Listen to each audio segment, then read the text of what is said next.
all of the staff members were acting strange. They were all walking around. They were in their phones. They were wandering around as if they heard me and my roommate talk about them the other night. So they were acting all strange. So as I was telling the rest of the youth, one of the boys started to like spaz out. He was like, I knew this place was a gimmick, and he's been there since August. So now it's like November during that time. So he was tripping. I was like, no, you gotta calm down. I said, you cannot act like that. I said, these people might try to kill us. I said, you gotta act like you don't know anything. So then he finally started to calm down, and that's when we all went back inside and they started huddle time. So after huddle time was over, I zoomed up out of there to start my investigation.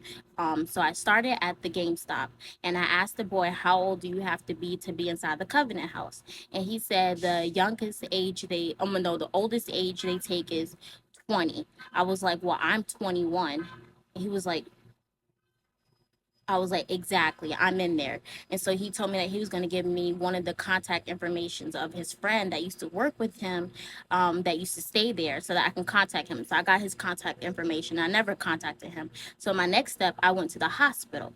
I went to the hospital and I asked to speak to the lady that took me in to help me get my Medicaid on. So I had went to her because I felt comfortable because she was so nice when I met her. So I felt comfortable going to her. I showed her all of my proof. I showed her everything. I told her about the HIV truck. She was like, they don't need your parents' information to do an HIV test. And I said, exactly. Them people needed my mom and my dad information to do an HIV testing and the last digits of the social, like all of that. So I'm like, what is going on? So I told the lady and she was like, wow. So then after that, I explained everything to her. Then I ended up speaking to a doctor. And then all the nurses started to listen to me and they were just like sad for me. But like I told them, I said, something's not right about this place and I'm going to figure it out. Like I was very determined. So before I left, I told the lady, Miss Sonia, that was her name. I said, Miss Sonia, I said, when I come back, I said, you would never have to work a day in your life ever again. And she held her hands like this.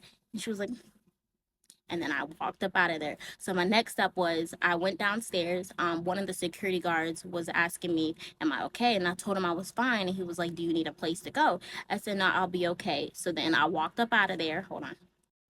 So after the hospital, I went to my job. I was working at Aeropostale at the time. That's what they call it, Aeropostale. But down here, down south, we call it Aeropostale. So I went there to speak to my manager because I wanted to know more about my other friend that has stayed there with us. Her name is Hannah.